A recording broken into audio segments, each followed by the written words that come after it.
KSOU ಮೈಸೂರಿನಲ್ಲಿ BEd ತರಬೇತಿಯನ್ನು ಮಾಡ್ತಿರುವಂತಹ ಆತ್ಮೀಯ ಕಲಿಕಾರ್ಥಿಗಳೇ, ಪ್ರಥಮ ವರ್ಷದ BEdಗೆ ಸಂಬಂಧಪಟ್ಟಂತೆ 2024 ಕ್ವಶನ್ ಪೇಪರ್ CC1ನಲ್ಲಿ ಸಂಬಂಧಪಟ್ಟಂತೆ ನೋಡ್ತಾ ಹೋಗೋಣ.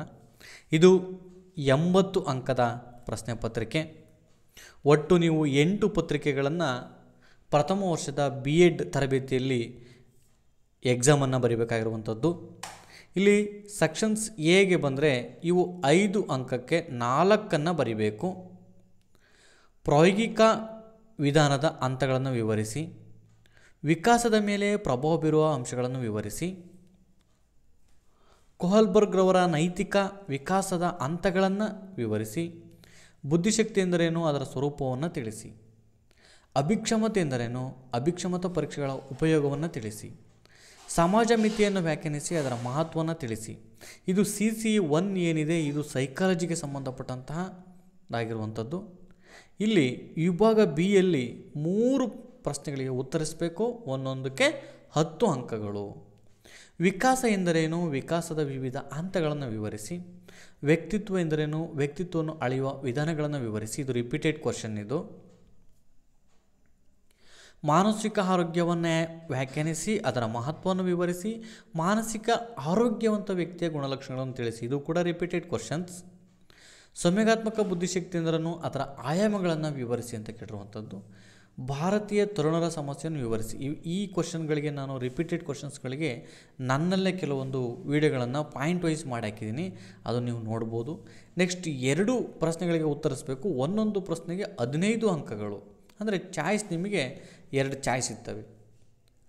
ಸಂಜ್ಞಾನಾತ್ಮಕ ವಿಕಾಸವನ್ನು ವ್ಯಾಖ್ಯಾನಿಸಿ, ಶೈಕ್ಷಣಿಕ ನೇತೃತ್ವಗಳೊಂದಿಗೆ ಪಿಯಾಜೆ ಅವರ ಸಂಜ್ಞಾನಾತ್ಮಕ ವಿಕಾಸ ಸಿದ್ಧಾಂತವನ್ನು ವಿವರಿಸಿ.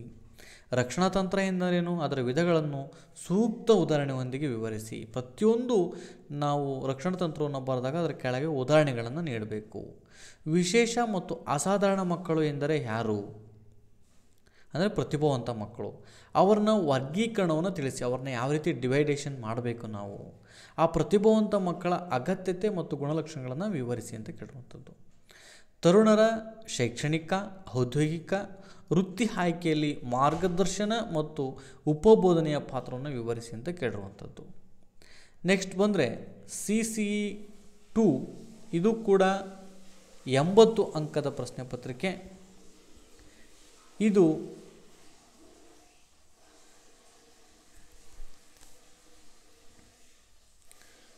ಸೆಕ್ಷನ್ ಎಗೆ ಬಂದರೆ ಇಲ್ಲೂ ಕೂಡ 4 ಪ್ರಶ್ನೆಗಳಿಗೆ ಉತ್ತರಿಸಬೇಕು, ಒಂದೊಂದಕ್ಕೆ 5 ಅಂಕ.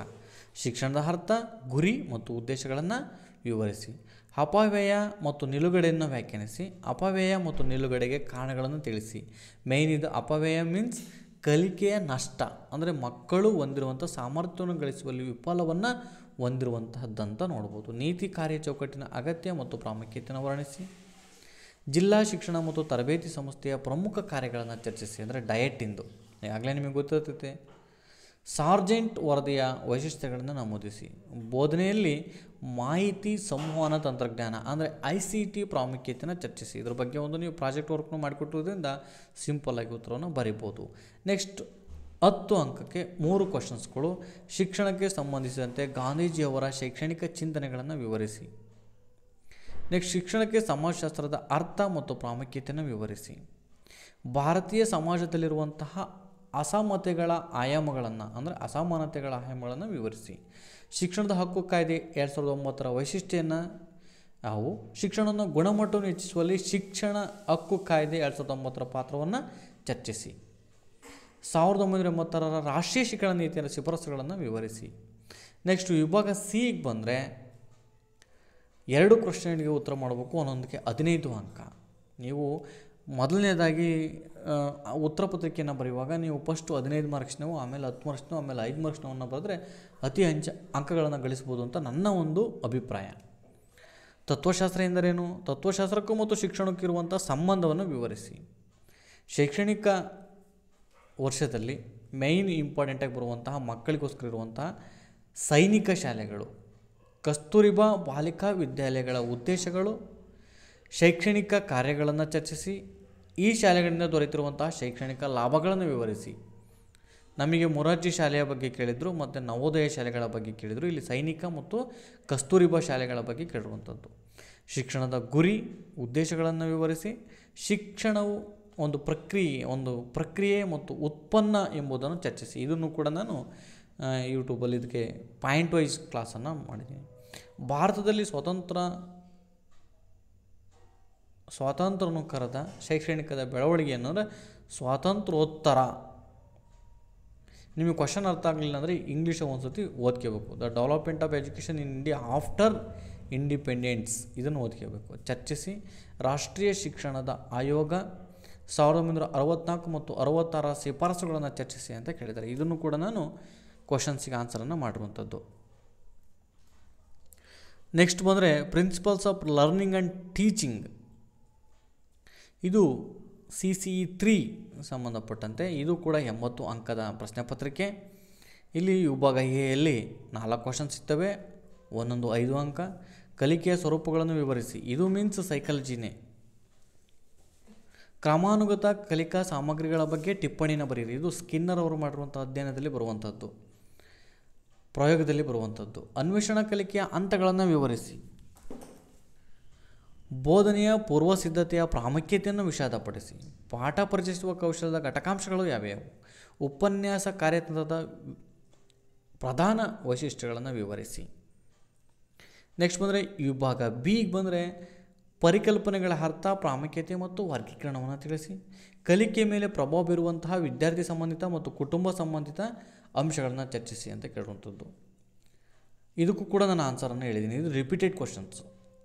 ಅರ್ಥಪೂರ್ಣ ಗ್ರಹಿಕಾ ಕಲಿಕೆಯ ಅರ್ಥ, ಸ್ವರೂಪ ಮತ್ತು ನಿಯಮ. ಇದು ಕೂಡ ರಿಪೀಟೆಡ್ ಕ್ವಶನ್ಸ್. ಬೋಧನೆ ಎಂದರೇನು, ಅದರ ಪ್ರಕ್ರಿಯೆ ಮತ್ತು ಉತ್ಪನ್ನ. ಇದು ಕೂಡ ಸುಮಾರು ಸತಿ ರಿಪೀಟೆಡ್ ಆಗಿರುವಂಥ ಕ್ವಶನ್. ಅಂದರೆ ಪ್ರಕ್ರಿಯೆ ಮತ್ತು ಉತ್ಪನ್ನ ಏನಿದೆ ಅತ್ಯಂತ ಇದು ಹೈಯೆಸ್ಟ್ ರಿಪೀಟೆಡ್ ಕ್ವಶನ್ಸ್ ಅಂತ ಹೇಳೋಕ್ಕೆ ಇಷ್ಟಪಡ್ತೀನಿ.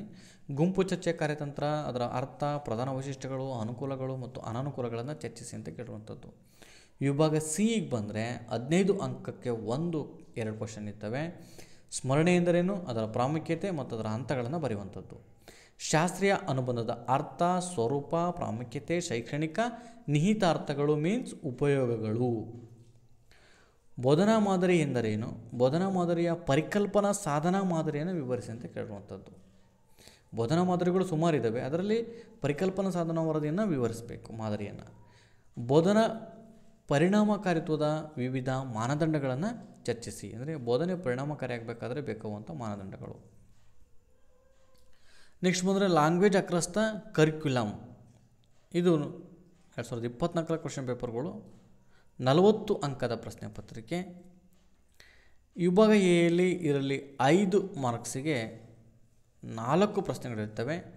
ಮಾನವ ಸಂವಹನಕ್ಕೆ ಸಂಬಂಧಿಸಿ ಭಾಷೆ ಏಕೆ ಪ್ರಮುಖವಾಗಿದೆ ಎಂದು ಪರಿಗಣಿಸಲಾಗಿದೆ. ಅಂದರೆ ಮಾನವ ಸಂವಹನಕ್ಕೆ ಭಾಷೆ ಏಕೆ ಬೇಕು, ಅದರ ಪ್ರಾಮುಖ್ಯತೆಯನ್ನು ವಿವರಿಸಿ ಅಂತಕ್ಕಂಥದ್ದು.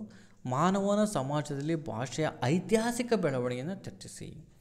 ಭಾಷೆಯ ವರ್ಗೀಕರಣದಲ್ಲಿ ಬಳಸುವ ಪ್ರಾಥಮಿಕ ಆಧಾರಗಳು ಯಾವ್ಯಾವು. ಭಾಷೆಯಲ್ಲಿ ಪ್ರಾವೀಣ್ಯತೆಯನ್ನು ಬೆಳೆಸಲು ಇರುವಂಥ ಕಾರ್ಯತಂತ್ರಗಳನ್ನು ವಿವರಿಸಿ. ವಿವಿಧ ಶೈಕ್ಷಣಿಕ ವಿಷಯಗಳಲ್ಲಿ ಭಾಷೆಯ ಸ್ವರೂಪವನ್ನು ಚರ್ಚಿಸಿ. ಓದುಗಾರಿಕೆಯ ಅರ್ಥ ಮತ್ತು ಅದರ ವಿವಿಧ ವಿಧಗಳನ್ನು ವಿವರಿಸಬೇಕು. ಅಂದರೆ ಒಂದೊಂದೇ ಪಾಯಿಂಟ್ ಆದರೂ ಬರೆದು ಅದಕ್ಕೆ ಸ್ವಲ್ಪ ವಿವರಣೆಯನ್ನು ಕೊಡಬೇಕು. ನೆಕ್ಸ್ಟ್ ವಿಭಾಗ ಬಿಗೆ ಬಂದರೆ ಇಲ್ಲಿ ಕ್ಲೋಸ್ ಆಗುತ್ತೆ. 2 ಪ್ರಶ್ನೆ ಇರ್ತವೆ, 10 ಅಂಕಕ್ಕಿರ್ತವೆ. ಪರಿಣಾಮಕಾರಿ ಸಂವಹನದಲ್ಲಿ ಆಲಿಸುವ, ಮಾತನಾಡುವ ಮತ್ತು ಓದುವ ಕೌಶಲ್ಯಗಳ ಪ್ರಾಮುಖ್ಯತೆಯನ್ನು ಚರ್ಚಿಸಿ ಅಂತ ಕೇಳಿರುವಂಥದ್ದು. ನೆಕ್ಸ್ಟ್ ಸ್ಪಷ್ಟತೆ, ಸುಸಂಬದ್ಧತೆ, ಸಂಕ್ಷಿಪ್ತತೆ ಸೇರಿದಂತೆ ಉತ್ತಮ ಬರವಣಿಗೆಯ ಅಗತ್ಯ ಗುಣಲಕ್ಷಣಗಳನ್ನು ಚರ್ಚಿಸಿ ಅಂತ ಕೇಳಿರುವಂಥದ್ದು. ವಿಶ್ವ ಭಾಷೆಗಳ ವರ್ಗೀಕರಣವನ್ನು ವಿವರಿಸಿ. ನೆಕ್ಸ್ಟ್ ಬರವಣಿಗೆಯ ವಿಧಗಳು, ಗುಣಲಕ್ಷಣಗಳು ಮತ್ತು ಅನುಕೂಲಗಳನ್ನು. ಇದನ್ನು ಸ್ವಲ್ಪ ನೀವು ಗಮನ ಇಟ್ಟು ಓದಿದರೆ ಭಾಷಾ ಏನಿದೆ ಅಕ್ರಾಸ್ ದ ಪ್ರೋಗ್ರಾಮ್ ತುಂಬ ಸಿಂಪಲ್ ಇದೆ. ನೀವು ಒಂದು ಸ್ವಲ್ಪ ಓದಿ ಪಾಯಿಂಟ್ ವೈಸ್ ಮಾಡ್ಕೋಬೇಕು. ನೆಕ್ಸ್ಟ್ ಬಂದರೆ ಅಂಡರ್ಸ್ಟ್ಯಾಂಡಿಂಗ್ ಡಿಸಿಪ್ಲೈನ್ ಆ್ಯಂಡ್ ಸಬ್ಜೆಕ್ಟ್ಸ್ ಅಂತೇನಿದೆ, 40 ಅಂಕದ ಪ್ರಶ್ನೆ ಪತ್ರಿಕೆ. ಇದು CC 5. ನೆಕ್ಸ್ಟು ವಿಭಾಗ ಎಗೆ ಬಂದರೆ 4ಕ್ಕೆ ಉತ್ತರ ಬರೀಬೇಕು. ಶಾಸ್ತ್ರವನ್ನು ವ್ಯಾಖ್ಯಾನಿಸಿ, ಅದರ ಗುಣಲಕ್ಷಣಗಳನ್ನು ವಿವರಿಸಿ. ಶಾಸ್ತ್ರಗಳ ವಿಕಾಸ ಐತಿಹಾಸಿಕ ಆಧಾರಗಳನ್ನು ಸಂಕ್ಷಿಪ್ತವಾಗಿ ವರ್ಣಿಸಿ. ವಿವಿಧ ವಿಷಯಗಳ ನಡುವಿರುವಂತಹ ಅಂತಃಶಾಸ್ತ್ರೀಯ ಸಂಬಂಧವನ್ನು ಕುರಿತು ಟಿಪ್ಪಣಿಯನ್ನು ಬರೆಯಿರಿ. ಶಿಕ್ಷಣಕ್ಕೆ ವಿಜ್ಞಾನ ಮತ್ತು ತಂತ್ರಜ್ಞಾನದ ಕೊಡುಗೆಯನ್ನು ತಿಳಿಸಿ. ವರ್ತನ ನಿರ್ವಹಣೆಗೆ ಸಂಬಂಧಿಸಿದಂತೆ ಶಿಕ್ಷಣದ ಪ್ರಾಮುಖ್ಯತೆಯನ್ನು ಚರ್ಚಿಸಿ. ಶಿಕ್ಷಣದ ರಾಷ್ಟ್ರೀಯ ಕಾಳಜಿಗಳು ಮತ್ತು ಗುರಿಗಳನ್ನು ತಿಳಿಸಿ ಅಂತ ಕೇಳಿರುವಂಥದ್ದು. ನೆಕ್ಸ್ಟು ಬಿ ವಿಭಾಗಕ್ಕೆ ಬಂದರೆ ವಿಷಯ ವಸ್ತು, ಕಲಿಕಾ ಅನುಭವಗಳ ಆಯ್ಕೆಗಳಲ್ಲಿ ಒಳಗೊಳ್ಳುವ ತತ್ವಗಳು ಮತ್ತು ಮಾನದಂಡಗಳನ್ನು ವಿವರಿಸಿ. ವಿವಿಧ ಶಾಲಾ ವಿಷಯಗಳ ಸಂರಚನೆ, ಗುಣಲಕ್ಷಣಗಳನ್ನು ವಿವರಿಸಿ. ಎಲ್ಲ ವಿಷಯಗಳಲ್ಲಿ ಮತ್ತು ಹಂತಗಳಲ್ಲಿ ಪರಿಸರಕ್ಕೆ ಸಂಬಂಧಿಸಿದ ಜ್ಞಾನ ಮತ್ತು ಕಾಳಜಿಗಳನ್ನು ವಿವರಿಸಿ. ವಿಷಯ ಕ್ಷೇತ್ರಕ್ಕೆ ಸಂಬಂಧಿಸಿದಂತೆ ಪರಿಕಲ್ಪನೆ, ತತ್ವ, ಮನೋಭಾವ, ಮೌಲ್ಯ ಮತ್ತು ಸಾಮಾನ್ಯೀಕರಣಗಳನ್ನು ವಿವರಿಸಿ ಅಂತ ಕೇಳಿರುವಂಥದ್ದು.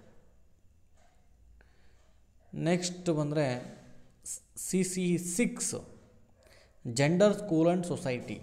ಇದು ಅತ್ಯಂತ ಸುಲಭವಾದ ಸಬ್ಜೆಕ್ಟು ಮತ್ತು ಭಾಳ ಎಲ್ಲರೂ ಕೂಡ ಇಷ್ಟಪಡುವಂಥ ಸಬ್ಜೆಕ್ಟು.